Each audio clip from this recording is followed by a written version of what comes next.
Welcome to Cinemophile, where we bring you the best in independent, documentary, and foreign films, and we talk to the people who made them. I'm your host, Mike Caspar, and you can find out more about the program by going to cinemophilepod.com. Smile, The Worst Is Yet to Come tells the story of elder millennials, Ben and Birdie, who are feeling the pressure of time. After closing his bar and suffering a heart attack-ish incident, Ben is struggling to find his purpose.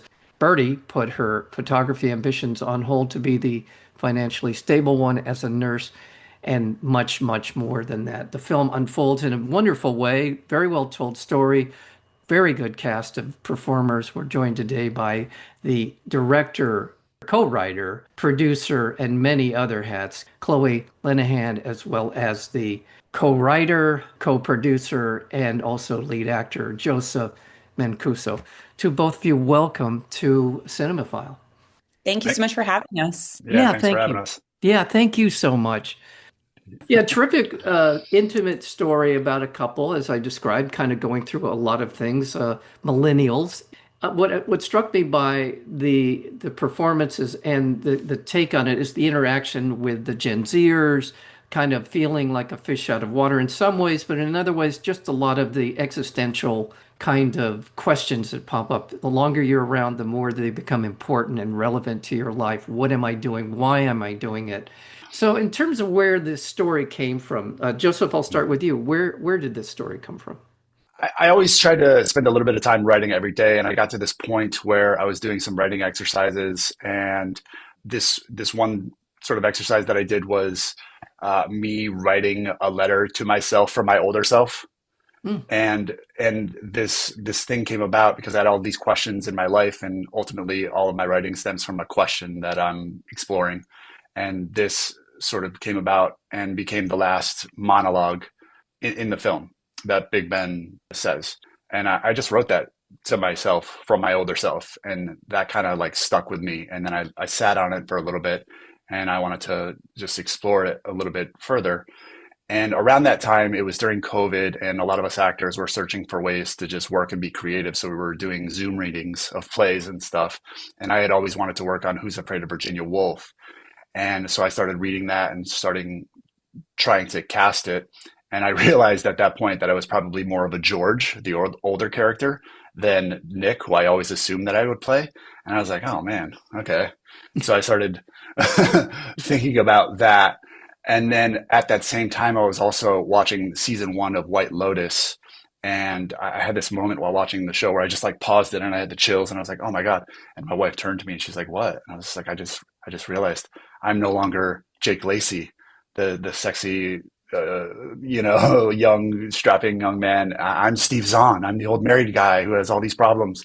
And she just like rolled her eyes at me and pressed play. But because of those two things, and because of wanting to work on Virginia Woolf, and because of just what was going on during COVID and trying to find a way to work with people, I started to develop this idea based off Who's Afraid of Virginia Woolf, with just 4 characters, 2 generations, having it out in one location, and started putting these sort of scenes together and writing characters based off of questions that I was asking myself at this point in my life about where I was and all these millennial sort of questions.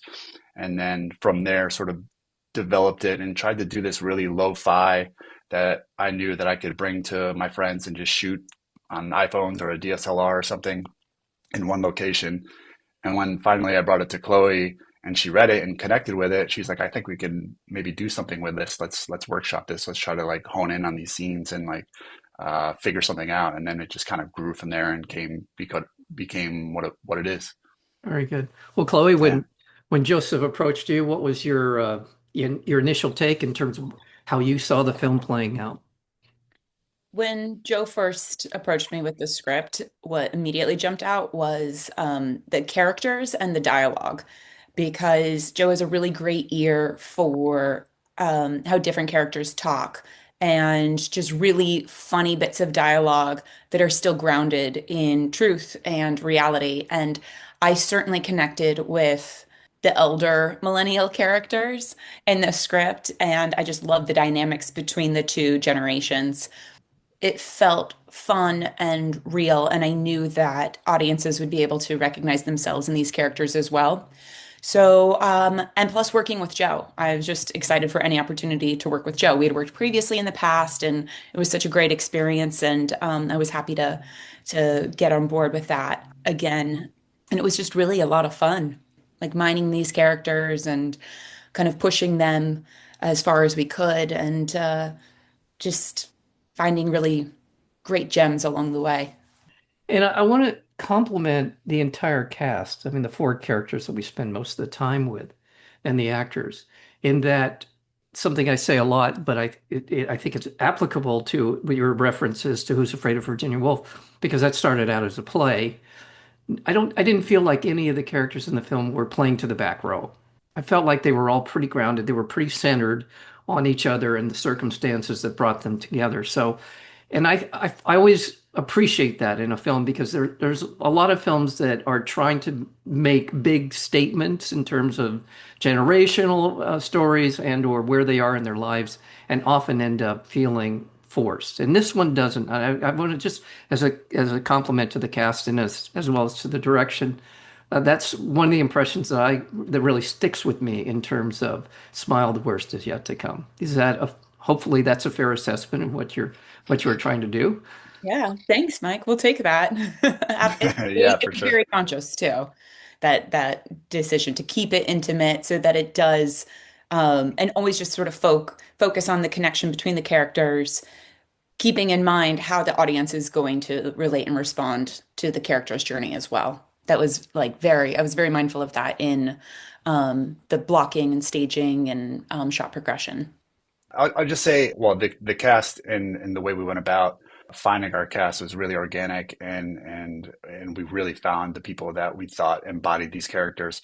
But I think as far as the way that Chloe worked with us and everything, and the script itself, and Chloe and I working on the script, I think that stems from the ability for us to operate in this world of asking a question rather than trying to make this capital S statement, so that we're not even answering the question at the end. We're leaving it sort of open to the audience to decide, to ask themselves the question of what happens to this couple and what happens to the other couple, and also ask themselves what they would do in this situation rather than being like, this is the way, or this is. So if you can operate within that world in film or any art form where you're simply just placing a question out there and trying to explore that rather than like trying to drive a point home, I think that makes for a really organic performance and just an organic audience reaction. In terms of this sort of conversation between generations, at the very beginning of the film was kind of set up with your father in the film, Big Ben, Big and Ben. how Big Ben and that conversation you're having with him, he's there to help you. Based on Big Joe. Yeah, Big Steve, yes. Thank you. That's exactly, I went there instead. But and so there's that conversation between your generation and an older generation, and then you get up to the cabin and you're dealing with that same dynamic in reversed in a way. And that's another thing. Again, there are a couple of setups in the film, or situations in the film, where the opportunity to kind of characterize the differences, and especially when it comes to social media and our interaction with the world outside of our own little circle of friends, it's often just overplayed, I guess is a better way to put it, and not Yeah. here. And again, we're all familiar with it. I'm old enough to relate to your dad in this film, and everybody else is in whatever lane they're in. And so it's good to see, just it's nice to see a film that is not talking over the heads of the people who would be watching it. Again, I'm hoping that I'm on the right track here. I think that's what you were going for, Chloe. Is that, again, I just really appreciate because we see a lot of films, intergenerational kind of conflicts and back and forth, and how you're wrong and they're right and all that kind of stuff. And this just doesn't do that. It stays away from all of that. Yeah, thank you. The Big Ben character was so integral to the story because not only is he sort of like the sage and voice of reason throughout, but he does invite the older generation of audience members into the story as well. And so we did want to sort of showcase these three different stages in life and have them all be equally important to the story. And on a personal note, I love intergenerational storytelling. Like I love, mother daughter, father son, older friend mentor. Like that's something I really gravitate to as a writer and as a creator. A lot of my previous work looks at the dynamics between intergenerations, and yeah, that's another one of the things that I loved about the story when Joe came to me with it. Yeah. And I think it interested us both in this way because, not to get, too in the weeds here, but a lot of people are looking to confirm their own biases these days. Yeah. And so I think even what January says later in the film, where she's like, well, we can both be right because we both have our own unique experiences, right? And so like all these characters have their strengths, their weaknesses, their flaws. And I mean, Big Ben even says, who am I? I've had three marriages, like, but like he's still able to give this sage advice to his son in this moment when he needs it. And a lot of the things that Ben and Birdie are saying are right, but they're both flawed in their own ways. And Jarek and January, they have this like they're very evolved characters, but they have this absurdity about the way they use social media, but they can also drop in, bring the mask down, and have a moment of clarity where they're like, "Yo, that was a little judgmental. Like, let's talk about this for real." And Yeah, I think all generations are able to do this. yeah, and I was particularly struck by they were probably, well, they were at that point in their lives the most comfortable with each other. They Mhm. Yeah. seemed to be the most honest and open with one another. They certainly seemed to embrace technology in a way that, would be difficult for someone who's a little older. And I know there's one observation, and it may be way off on this, but I do think, and you mentioned the pandemic and all being kind of where this idea came from. It started. I think I truly do think that we're heading into a generational shift that, if it's as advertised, is going to present a profound impact on our ability to interact with one another. Okay, based on if you are to believe where we're going in the next 10 or 12, 15 years from now, we're going to be in a very, very different space as individuals and how we interact with one another. And what does that mean in terms of a human connection to one another? And it could be fantastic, or it could be somewhere between catastrophic and, okay, we'll find our way through it. But it does feel like we're in a moment. Am I being an old guy, shaking my fist at the dimming light here, or what do you think? Chloe, I'll start with you again. What do you think? Are I think we that's a big question. I, I I don't know if I'm qualified to answer in terms well, of the world, but I think with the characters of January and Jarek and this younger generation and how they embrace the yeah, technology and how quickly it's changing too. I mean, everything's changing and moving so fast. And I think back to when I was that age in my early 20s and I felt invincible. Like I was fearless. And it felt like the world was just there and ready for me and I was, so gung ho into living life. And I think January and Jarek certainly have that same attitude and optimism. And with regards to the technology, it's what they know. So it doesn't seem as foreign because they don't have all this history of life without it that Ben and Birdie and certainly Big Ben have. And so they don't know to be fearful and they don't know to maybe be as skeptical as the Ben character is because it's what they know and they're embracing what's there and present. And there is something that's really cool about how they're able to just like live within that present moment, yeah, which is so authentic. And even though it feels contrived for social media, it still is them living their their truth, yeah. which is kind of like what the conversation that Ben and Jarek have in the film when Ben says like, well, if everything's for curating your online persona, then how is that real? And Jarek says real in comparison to what? Like this is real life. And it's just different. And then Yeah.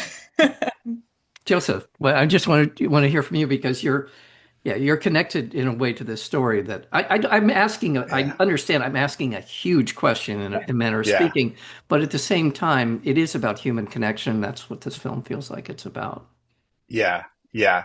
And look, I have a lot to say about it, but for the sake of the film, I'll say that I guess what the question that I was asking lies somewhere in the sort of polarizing nature of it, and where within the wild swings of you have to do this or you don't have to do this, or this is inevitable so you might as well hop on board. Like I don't like that line of thinking, because inevitability to me isn't real, because there's a human choice involved in it, and we make the decision to do something or not do something. So even like nowadays, again, not to get too in the weeds, the use of AI and what we're using AI for, it's inevitable, so you might as well learn how to do it. It's like it's not inevitable. We're making the choice to empower all this AI and stuff like that. So when it comes to like social media and the world of the film, I think that uh, that there's the idea of like it's not all right, it's not all wrong. It just lies somewhere in the middle of like how you choose to use it Yeah, yeah, and how you choose to connect. Because I think that we can have a healthy relationship with the internet and social media while also connecting with humans in real life, because I think that's where the danger gets involved, is when we just go one way or the other, because you're missing out on things. You're missing out on other sorts of people who you might never learn exist if you're not using it at all, because we live in right. our little bubbles, you know. So, but there's a lot of voices that you might never hear if you're not online at all. But then also, if you're only online, then you're not connecting with people in real life, which is what we're here to do. You know, Yeah, that's the most human of things, is to connect in real life. absolutely.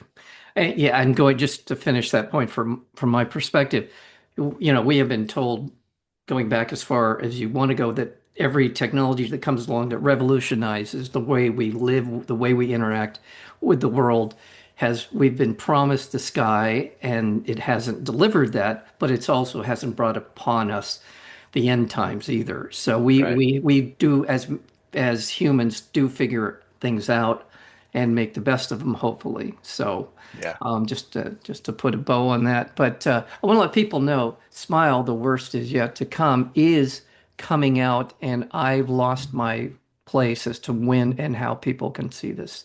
So Chloe, help me out.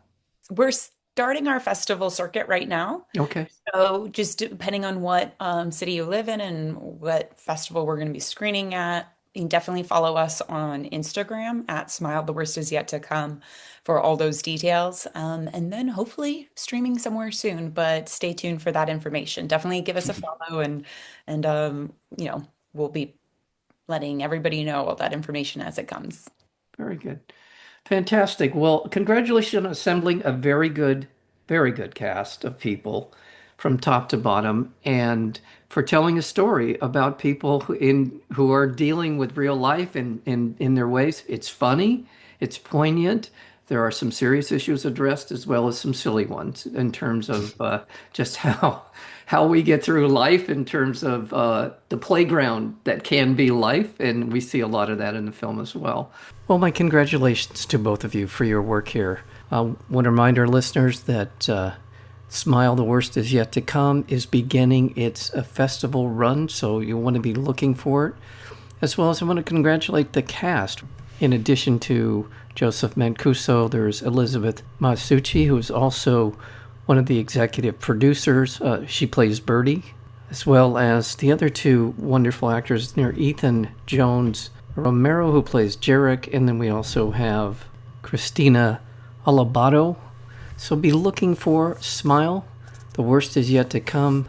To my guests, Chloe Lenihan and Joseph Mancuso, thank you so much for being here. Thanks for Thanks having so me. much, Mike. You have been listening to Cinemaphile with Mike Kaspar, the place where you will hear from the best in independent documentary and foreign filmmakers. Please check out our previous interviews as well as upcoming interviews and special programming by going to cinemaphilepod.com. We are also available on Apple Podcasts, Spotify, and YouTube, searchable under Cinemaphile with Mike Kaspar. Until next time, thank you for listening.